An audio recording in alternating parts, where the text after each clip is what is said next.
Saudações, turminha! Tudo bem com vocês? Bom, essa aqui é a segunda parte da nossa aula de métodos instrumentais, ok? Na primeira parte, a gente falou a respeito da cromatografia e agora nós vamos continuar falando um pouco de absorção atômica, NIRS e a bomba calorimétrica. Lembrando, tá, que isso aqui são explicações muito simples, esses métodos são muito complexos, ok? E aqui o nosso objetivo principal é discutir onde analisaremos cada uma das substâncias em nutrição animal. É direcionar cada uma das substâncias para o método mais adequado, ok? Então, nós vamos compartilhar a nossa tela aqui. Vamos falar, então, da espectroscopia de absorção atômica, ok? A famosa absorção atômica, né, que vai analisar minerais. Bom, são métodos que foram iniciados aí na primeira metade do século passado, tá? Que evoluíram muito. Hoje nós temos aí cromatógrafos modernos que fazem análise de vários e vários minerais, ok? E são muito importantes nos laboratórios de pesquisa. Bom, laboratório de solos, eles também vão ser muito importantes, ok? São métodos caros, ok? É um cromatógrafo desse, algumas centenas de milhares de reais aí, né? Nós não estamos falando de um equipamento barato, nós estamos falando de um equipamento que vai ser justificado a partir do momento que você faz muita análise dentro da sua instituição de ensino e pesquisa ou dentro da sua fábrica de ração, no caso da nutrição animal, ok? Para um laboratório de solos, por exemplo, ele vai fazer tanta análise para aquela região ali que ele está inserido, que vale a pena a sua compra. Bom, é um equipamento altamente eficiente, de altíssima sensibilidade. Quando a gente fala de altíssima sensibilidade, nós estamos falando de conseguir analisar baixíssimas frações daquele elemento em análise. Bom, como funciona essa tal de absorção atômica? Nós vamos tentar explicar aqui, depois a gente vai mostrar o desenho para ficar mais claro. Olha só. Bom, um gás, que pode ser o acetileno, produz uma chama superior a 1500 graus Celsius. Nós estamos falando de uma temperatura muito alta, e nessa temperatura, os átomos serão colocados em estado fundamental. O que é isso? Bom, nós falamos muito dos cátions, com carga positiva, dos ânions com carga negativa, mas o átomo em seu estado fundamental tem carga zero, ok? Valência zero. Por exemplo, o cobre, ele pode ser cobre mais 2, ok? Nesse caso, ele é um cátion, ou ele pode ser cobre zero em seu estado fundamental. Então, a partir do momento que eu queimo a amostra que contém esse material a ser analisado nessa temperatura, eu estou trabalhando com ele no seu estado fundamental. Em seu estado fundamental, ele vai absorver luz, ok? Em um certo comprimento de onda definido. Quando você vai trabalhar com esse aparelho, você define o comprimento de onda, ok? E vai ser um comprimento de onda específico para cada mineral que você está analisando. Assim como a lâmpada de cátodo oco, que nós vamos falar daqui a pouco o que é.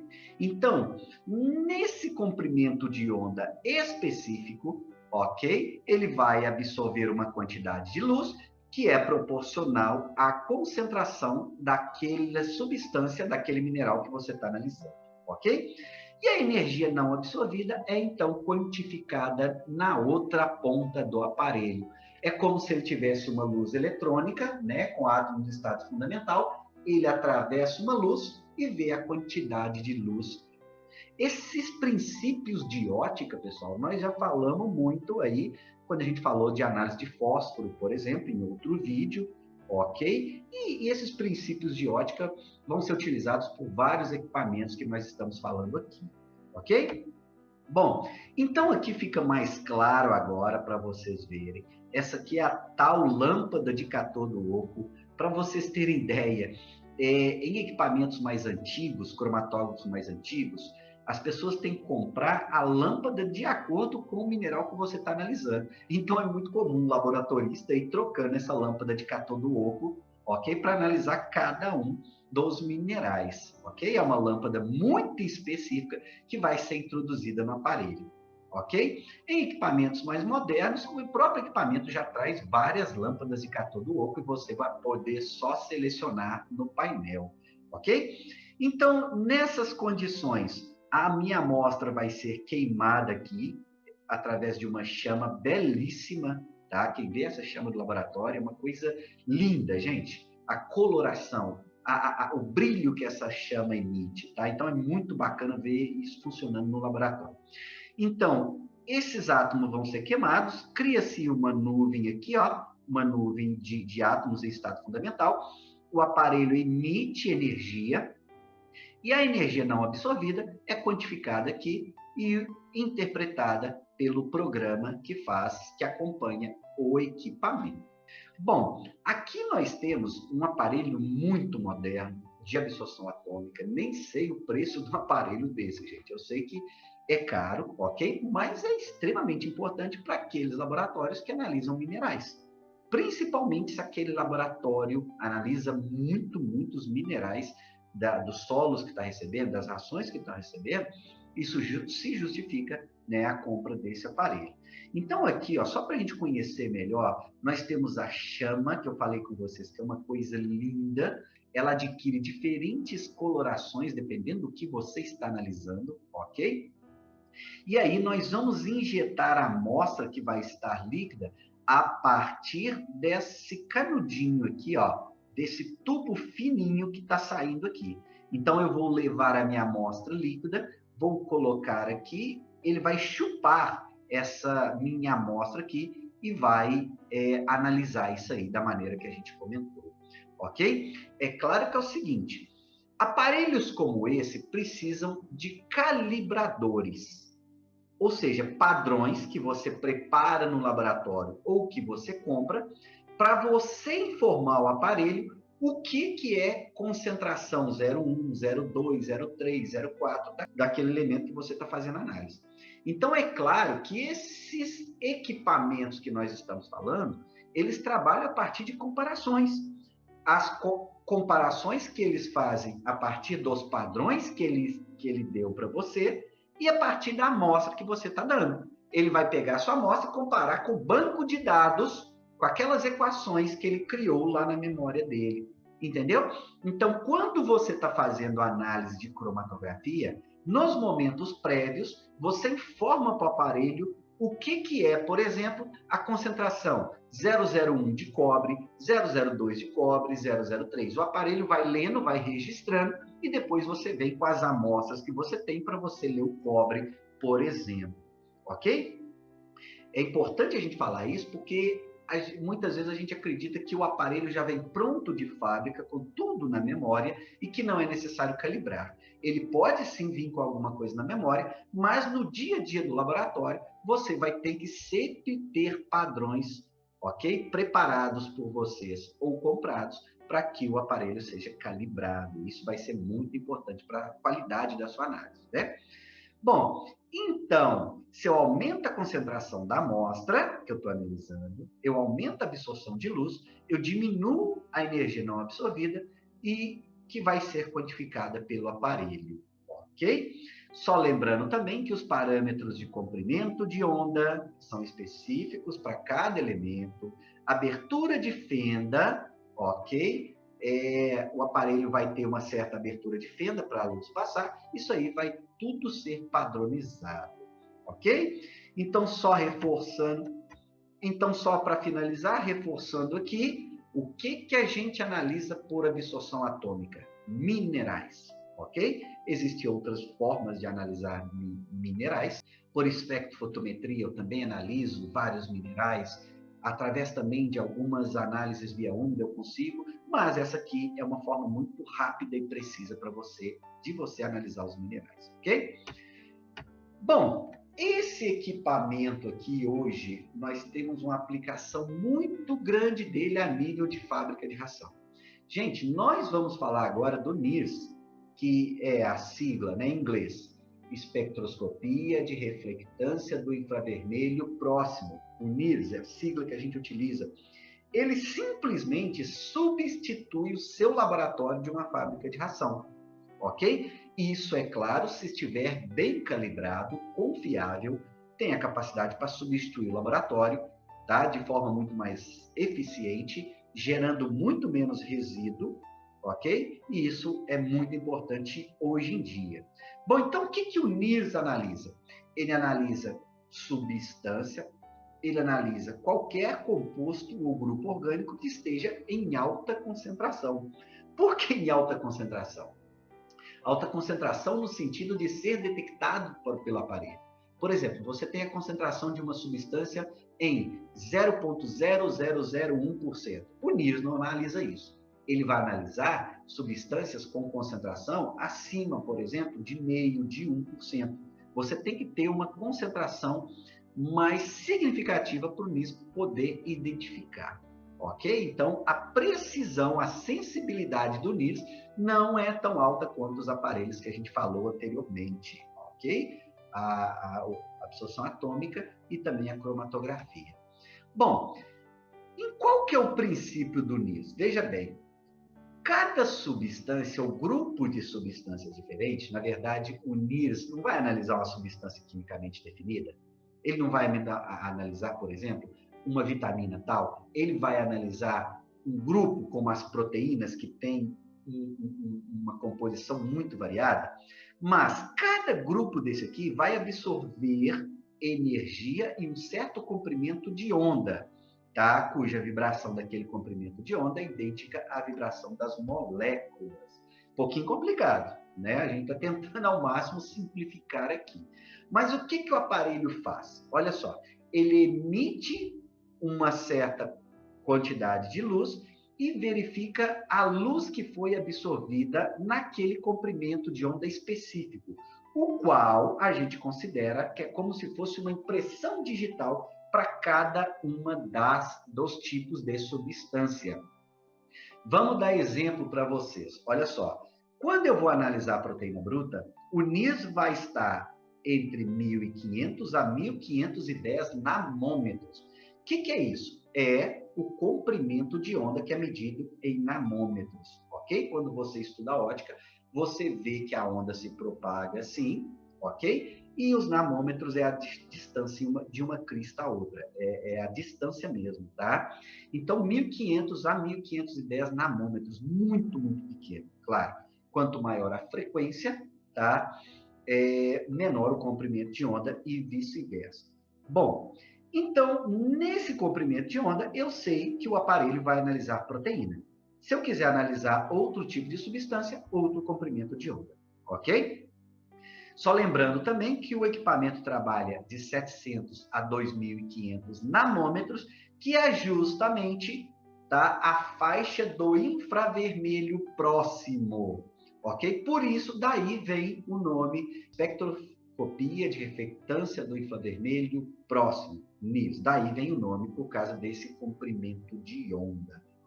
Então, aqui só para a gente mostrar um pouco mais a respeito do princípio desse aparelho, em comprimento de onda específico, parte da luz será refletida, claro, parte da luz que bate na amostra é refletida, parte da luz vai ser absorvida pela amostra, o aparelho vai quantificar justamente a quantidade de luz absorvida naquele comprimento de onda, ok? Que vai ser proporcional à concentração daquela substância. Bom, o que a gente pode dizer do uso prático do NIRS dentro do laboratório, das fábricas de ração, dos laboratórios de pesquisa? Olha só, a calibração desse NIRS vai ser feita a partir da análise de rotina. Por exemplo, como que eu vou calibrar um NIRS? Eu vou começar informando para o NIRS dados. Quais dados? Dados daquela análise que eu fiz, tá, ok? No laboratório. Então, eu faço aquela análise, pego aquela amostra, chego para o NIRS e informo. Olha só, essa amostra tem tanto de proteína. Ele faz uma leitura, grava isso na sua memória. Com o passar do tempo, ele vai montando esse banco de dados e, a partir desse banco de dados, ele vai montando equações de regressão para chegar naquele valor. Só que, para chegar nessas equações de regressão, ele gasta muito tempo e muita amostra. Tá? 100, 500, 1.000 amostras, então pode ser um processo muito trabalhoso, complexo, até que o NIRS consiga criar uma equação de regressão com o R2 elevado. E aqui, quando a gente está dando essa aula dentro da sala, a gente discute um pouco o que é o R2. O pessoal normalmente não gosta muito de estatística, não, e a maioria não lembra o que é esse tal de R2. R2 é o coeficiente de determinação. É o quanto que aquela equação representa o fenômeno biológico, ok? Quanto mais alto o R2, quanto mais próximo a 1, mais aquela equação representa aquele fenômeno biológico. Então, nesse caso, é claro que nós estamos falando de equações de alta R2 para o NIRS analisar aquilo ali através desses princípios de ótica e te dá um resultado numérico que você vai interpretar como concentração do nutriente, ok? Só um detalhe, algumas empresas vendem o NIS já com a equação já montada, ok? Hoje em dia você já compra o NIS, é claro que é mais caro, você já tem empresa específica que vai te vender essas equações e calibrar o NIS para vocês. É claro que nós estamos falando de um serviço muito específico, né, que normalmente é muito caro, ok? Bom, vantagens da utilização do NIS. São muitas vantagens. Gente, o NIS hoje, o NIS é o futuro dos laboratórios, principalmente em fábrica de ração, principalmente onde não pode se gerar muito resíduo, né? Bom, é um método não destrutivo, é rápido e prático, em alguns minutos você tem vários resultados, ok? Analisa qualquer coisa orgânica, proteína bruta, por exemplo, eu analiso pelo NIRS, extrato etéreo, fibra bruta, eu analiso tudo pelo NIRS, desde que eu consiga as equações que o NIRS precisa para calcular, ok? Bom, ele pode predizer a proteína digestiva, energia metabolizável, energia líquida. Gente, olha que coisa louca. Quando você vai chegar nesses valores aqui, você precisa fazer um experimento de digestibilidade altamente complexo, que leva semanas para você fazer, ok? Eu mesmo já fiz experimento de digestibilidade na prática, da pesquisa, e foi muito complexo, trabalhoso. O NIRS, a partir do momento que ele te faz a análise, ele já prediz. É claro que quando ele prediz, ele te dá uma margem de erro, ok? É que esse erro vai ser muito maior que o erro experimental que você tem quando você faz isso com os animais, claro, tá? Bom, ele faz várias análises também com a mesma amostra, o que é muito interessante. Bom, agora é claro que tem também as desvantagens do uso do NIS, né? É um aparelho caro, nós estamos falando aqui de algumas centenas de milhares de reais, ok?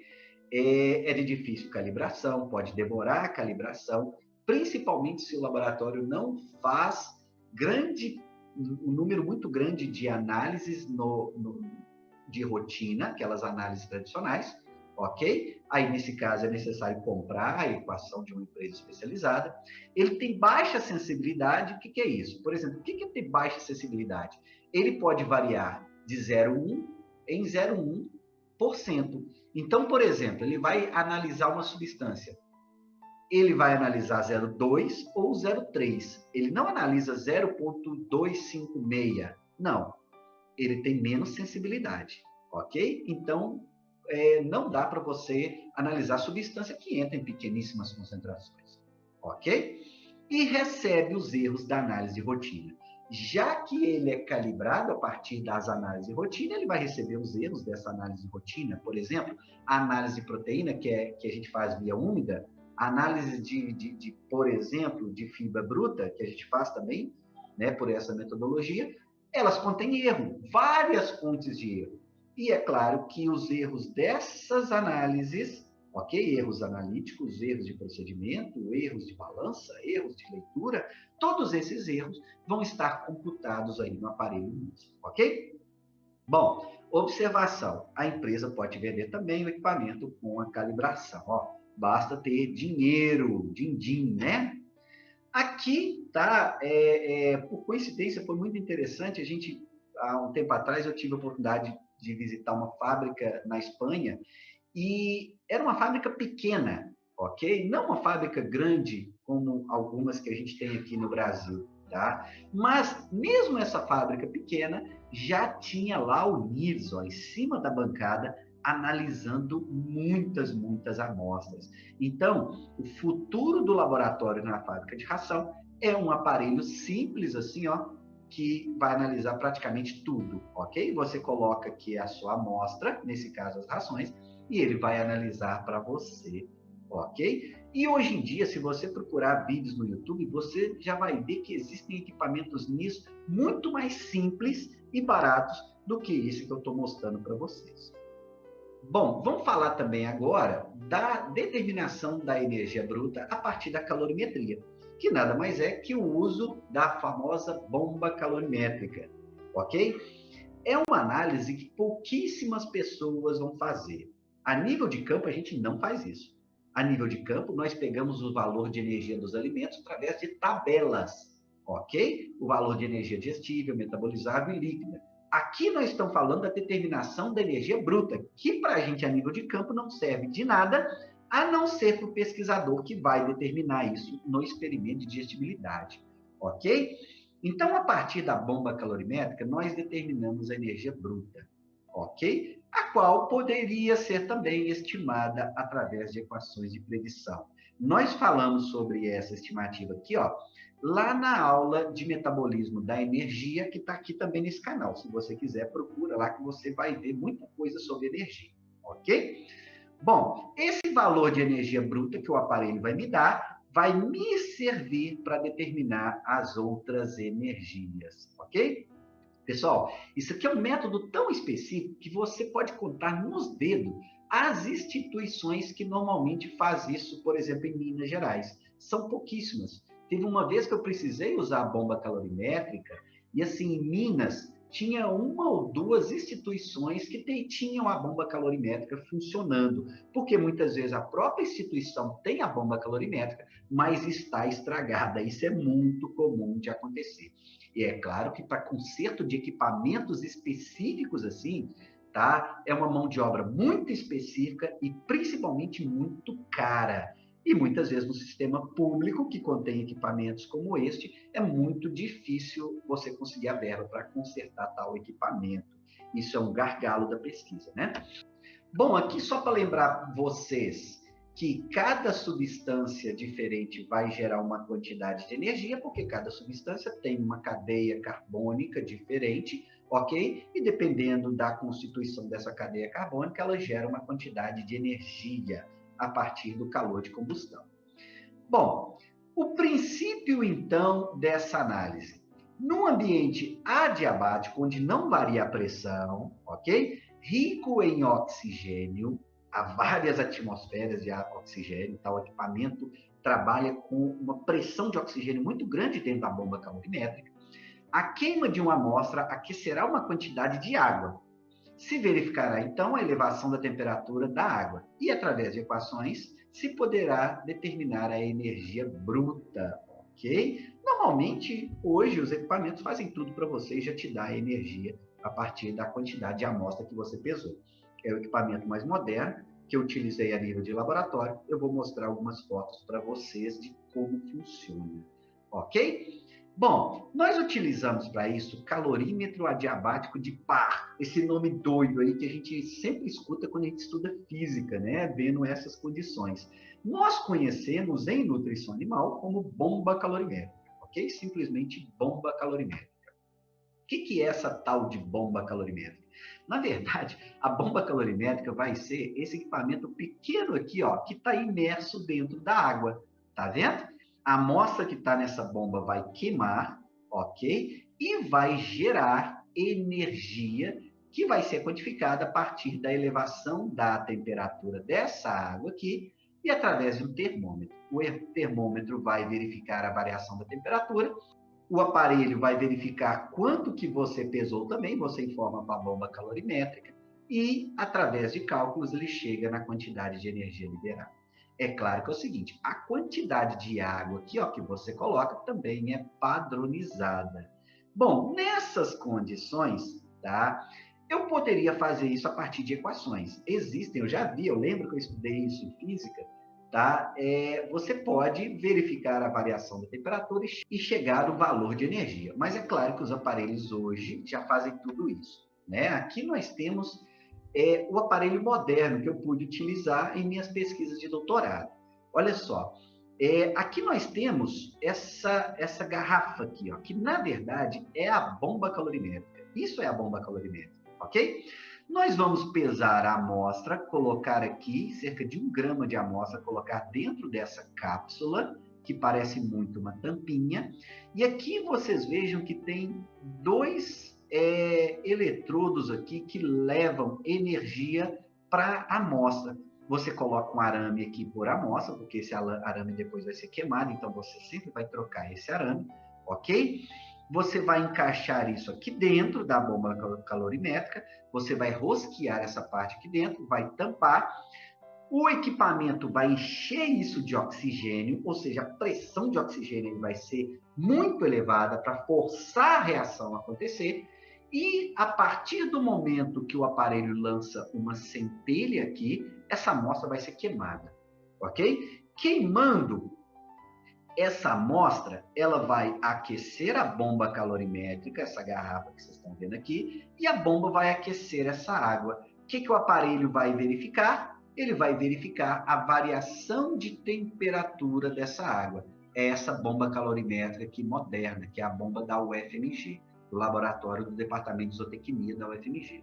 Ok? Então, aqui no painel você entra com o peso dessa amostra e depois de um tempo ele te dá o valor em quilocalorias por grama de amostra.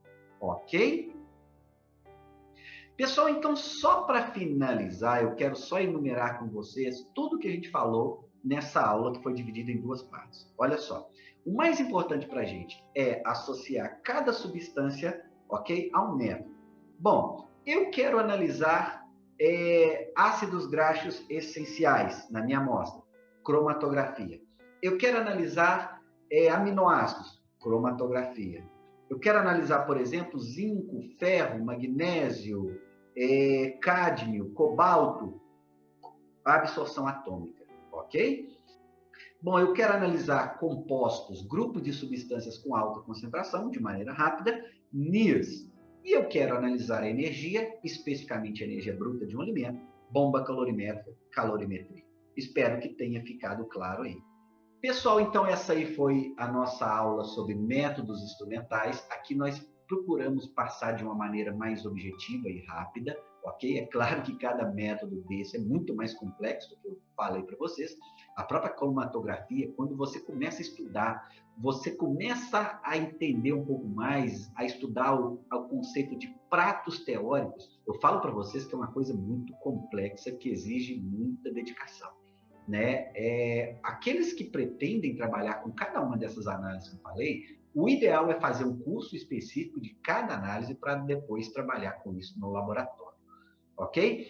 Bom, aproveita, faz a inscrição aí no nosso canal para receber os vídeos desse canal. A gente ainda vai publicar muita coisa ainda nesse semestre, nesse canal, ok? Se quiser deixar também uma perguntinha aí, algo que não tenha ficado claro, pode utilizar o chat aí do YouTube, que a gente vai procurar responder sempre que possível, ok? Muito obrigado e felicidades!